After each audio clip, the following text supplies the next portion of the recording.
আসসালামু আলাইকুম। আল্লাহদান মশওয়ার ও যাত্রাবাড়ি সাগরের লাল পোয়া ছোট ছোট সবচেয়ে কম দামি মাছ 70 টাকা কেজি এগুলো।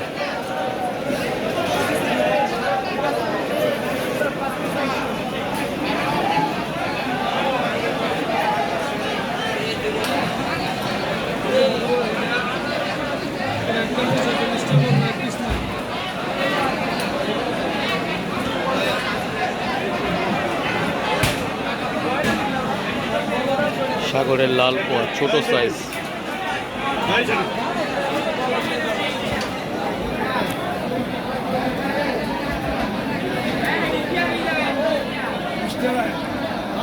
এক পিস নাই নিচে 3টা সেকেন্ড হইতে নিলে পড়বে একদম 250, আর একটা নিলে পড়বে 280।